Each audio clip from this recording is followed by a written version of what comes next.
In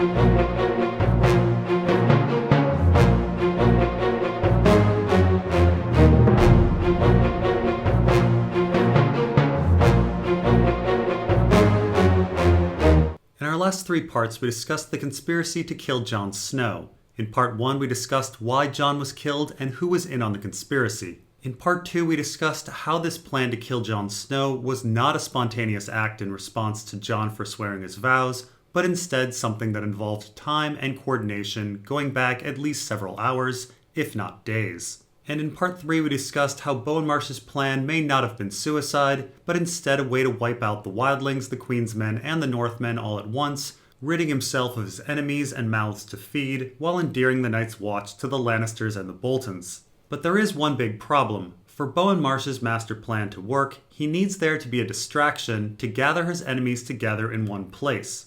He needs the incident at Hardin's Tower with Wun Wun and Ser Patrek, which means he either had the foresight to predict what would occur, or he somehow caused it all. But how on earth is this possible? Well, let's go back and talk about Wun Wun and Ser Patrek and their place in our story. So, Wun Wun the Giant is introduced in Jon 7 A Dance with Dragons when Jon takes some recruits north of the Wall to take their vows in front of heart trees. They run into Wun Wun, who is asleep when they find him, but they also discover that Wun Wun is a light sleeper, immediately jumping up, ready to defend himself and bellowing. He only speaks the old tongue, and thus only wildlings are able to communicate with him, namely leathers. Now, thematically, something interesting happens in this chapter. When Jon brings the giant home, he notes that the constellation, the Thief, is in the Moon Maid. It's the best time to steal a woman. And so, right from the beginning with Wun Wun, the stealing of a woman is connected to him thematically. Additionally, Wun Wun is brought back with 2 dead men that Jon thinks might rise. Note in this passage the 3 ideas: stealing a woman, a giant, and dead men. The Thief, the free folk called it. The best time to steal a woman was when the thief was in the Moon Maid, Ygritte had always claimed. She never mentioned the best time to steal a giant, or 2 dead men. And we can compare this to a passage from Jon 13. Val was Jon's first thought, but that was no woman's scream. That is a man in mortal agony. He broke into a run. Horse and Rory raced after him. Is it whites? Asked Rory. Jon wondered. Could his corpses have escaped their chains? And so we see that in the later chapter the themes are still tightly linked. We have Val, a woman who Jon had said demanded stealing, the giant, the center of the incident, and a mention of the dead men that Jon had brought back. Our author had constructed this story from its genesis with these 3 ideas together and has continued to link them. They are connected. But how did the 2 dead men play a part in the story?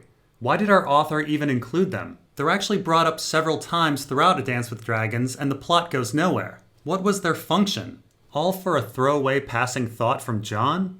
Well, we will get back to this. So once at the Wall, Leathers is given charge of Wun Wun and is responsible for feeding him, speaking with him, and ensuring that no one provokes him.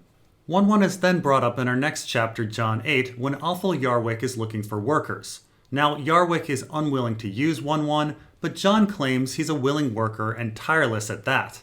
But this brings up a question. Jon knows that Wun Wun is a willing and tireless worker, and yet he hasn't been doing work for the builders. So who has he been doing work for? He certainly hasn't been ranging. That leaves only the stewards. And in fact, we find out that Bowen Marsh later readily uses Wun Wun with no protest. So we can deduce that Wun Wun has already been working with the stewards. Now, in this discussion between Jon and Althel Yarwick, we find out that Leathers has indeed been feeding Wun Wun as ordered, with vegetables, and he has been speaking with him as ordered, learning his name and his history. But we also learn that Leathers hasn't been doing a very good job on his final responsibility, ensuring no one provokes Wun Wun. No, we find out that Wun Wun lashes out violently when threatened. So there were definitely some incidents with Wun Wun. Now, we don't know what exactly happened, but it stands to reason that if Wun Wun were doing work with the stewards, the people who likely provoked him were stewards. Regardless, the men at Castle Black talk, and it would seem to be common knowledge that Wun Wun lashes out when threatened, or at least common knowledge among the stewards who Wun Wun works with.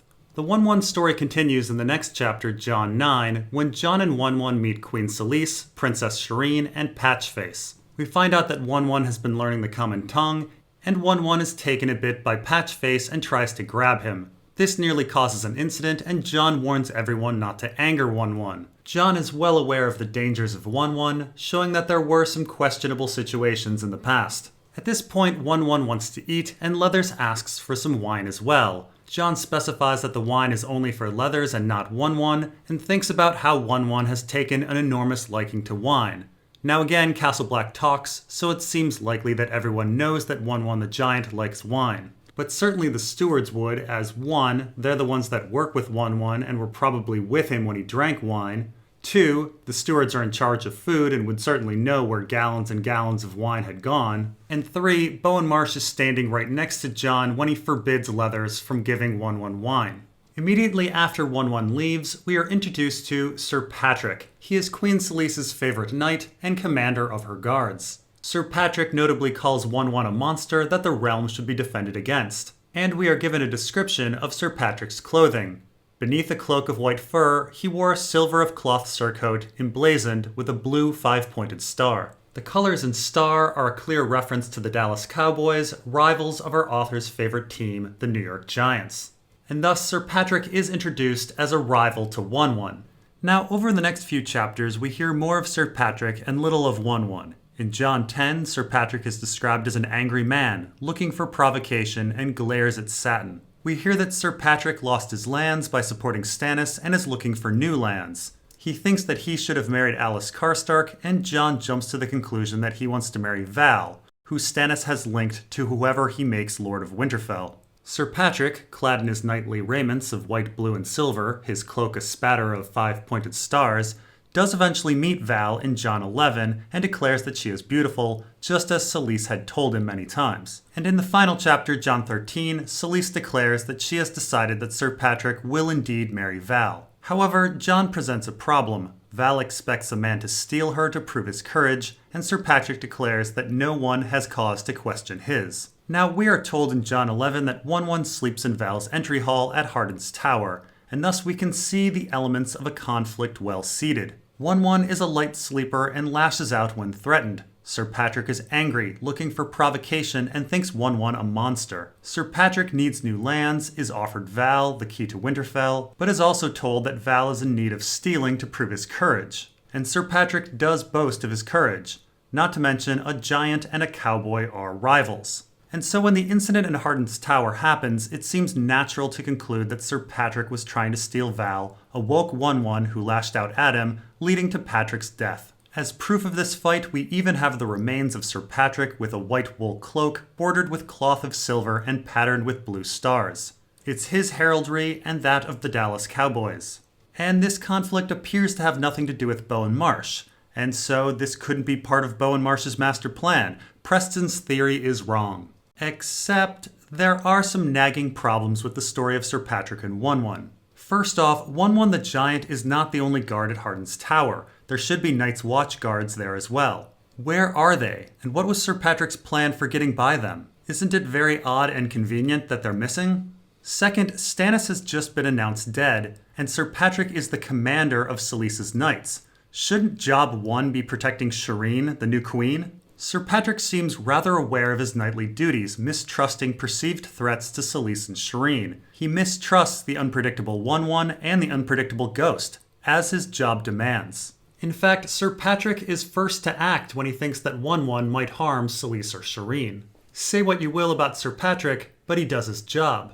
Not to mention, Queen Selyse is specifically said to be keeping her sworn shields around her day and night because of the wildlings. How on earth is Patrek shirking his responsibilities at this crucial juncture? And how on earth is Selyse allowing it? Third, Ser Patrek doesn't really have a need to kidnap Val. Selyse specifically said that stealing her is not necessary and that Val will be instructed to conform to the Southern way of life. There is no real need for the kidnapping, and in fact, Selyse shows disapproval of the practice. So why would a leal knight disobey his queen and take matters into his own hands? Fourth, it's said that Ser Patrek wants lands, but if this is the case, he should no longer want Val. Val is only linked to Winterfell through Stannis. If Stannis is dead, Val is a nobody. She's heir to nothing. Patrek has no motive to steal her, and in fact, marrying Val would prevent him from getting lands. He could no longer marry anyone else. Fifth, Wun Wun has cuts on his belly and arms. Why?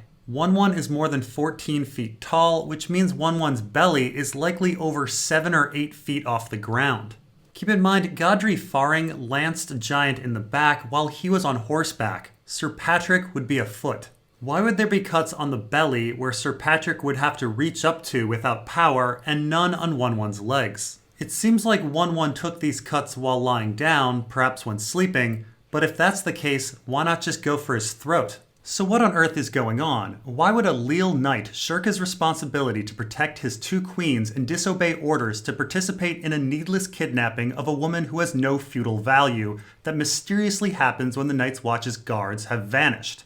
The answer is actually quite simple. He didn't. Ser Patrek didn't do that. Ser Patrek didn't try to steal anyone. He is likely currently doing his duty protecting his queens. Ser Patrek of King's Mountain is alive.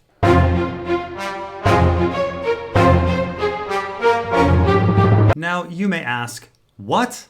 How? Didn't we see Ser Patrek's body? Well, let's go back and read the description of the body that Wun Wun tore apart. He swung the dead knight against the grey stone of the tower, again and again and again, until the man's head was red and pulpy as a summer melon. The knight's cloak flapped in the cold air. Of white wool it had been, bordered in cloth of silver and patterned with blue stars. Blood and bone were flying everywhere. The dead man was Ser Patrek of King's Mountain. His head was largely gone, but his heraldry was as distinctive as his face. So we have a head smashed against a wall by a giant until it's unrecognizable. Haven't we heard that story before? Isn't it the very story of Aegon? The mountain smashed the babe's head against the wall until no one could say who it was? The parallel is rather clear, and we have no assurance that this body is Ser Patrek's. In fact, Jon only assumes it's Ser Patrek because of his clothing. But let's go back and pay attention to that clothing. The knight's cloak flapped in the cold air. Of white wool it had been, bordered in cloth of silver and patterned with blue stars. Yeah, that's not anything we've ever seen Ser Patrek wear. This is his first outfit. Beneath a cloak of white fur, he wore a cloth of silver surcoat, emblazoned with a blue 5-pointed star. His first cloak is white fur, not white wool. And the cloth of silver is the surcoat, not the border of the cloak. This is his second outfit, clad in his knightly raiments of white and blue and silver, his cloak a spatter of 5-pointed stars. Here again the clothing beneath has silver, not the cloak itself, and the cloak has a spatter of stars, not a pattern. So our author spent time describing Ser Patrek's clothing in detail on 2 previous occasions. He had every opportunity to make Patrek's description the third time match the other 2. And our author chose not to. And he chose to make Ser Patrek's face unrecognizable.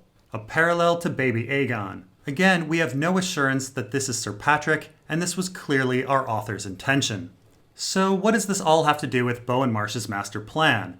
Well, we should note that the stewards of the Night's Watch are specifically tasked with sewing and creating clothing for the Night's Watch. In fact, the stewards prepared a white wool cloak for Alice Karstark's wedding with heraldry on it. It would be an easy enough thing to either prepare another white wool cloak or repurpose the white wool wedding cloak if they could get a hold of it.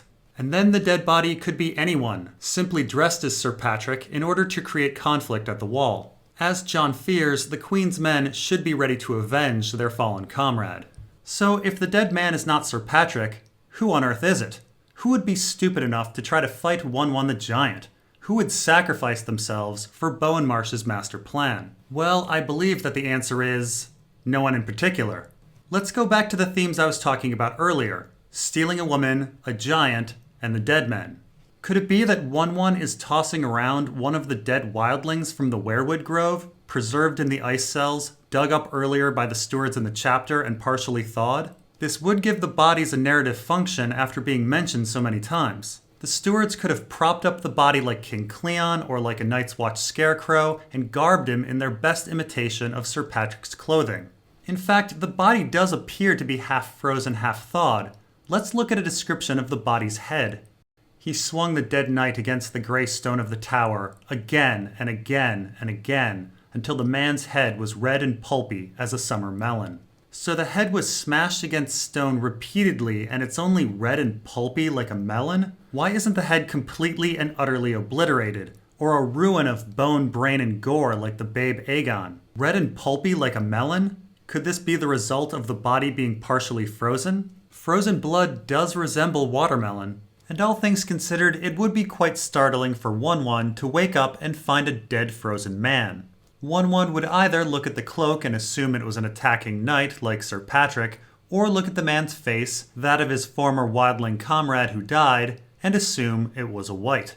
If it were the latter case, it would explain why Wun Wun was so eager to smash the body to pieces.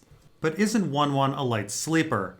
How did the Night's Watch set up this dead scarecrow without waking Wun Wun up? Well, after Wun Wun shovels the snow in the last chapter with the stewards, it would be an easy thing for the stewards to send the giant gallons of wine as a reward for his work. Wine that the stewards certainly know that Wun Wun enjoys. While Wun Wun is in a drunken stupor or a deep drunken sleep, the guards would allow the stewards to set up the dead body, garbed in the cloak of Ser Patrek. Then the guards would cut Wun Wun while he's lying down on his belly and arms while screaming. This would cause the giant to wake up highly alarmed, and then the Night's Watch would proceed to run away. The giant would rush outside of Hardin's tower and see the dead scarecrow and panic. And all of this would explain the mysteries of where the missing guards went, the unusually high cuts, the unmatching cloak, the inconsistencies with Ser Patrek's duty and motive, the narrative purpose of Wun Wun liking wine, the narrative purpose of having corpses from the weirwood grove, and the narrative purpose of having an unrecognizable body. It would all be a confusing distraction that would draw the wildlings, queensmen, and northmen to Hardin's tower, where they would be sitting ducks for the Night's Watch's attack from higher ground. And that is the final piece of Bowen Marsh's master plan. Or at least how I would do it. And this brings us to the end of Daggers for Jon. Our final series for the Night's Watch will be The War of the Raven, and it will be a bit ambitious. It's going to be a high-level discussion linking all of our previous parts together and getting into what is fundamentally driving the entire Jon story. Needless to say, there will be plenty of discussion on prophecy, Bloodraven, the Others, and the Children of the Forest. So look for that in the future. Once again, I'm probably wrong about half of this. Thanks for watching, and we'll see you next time.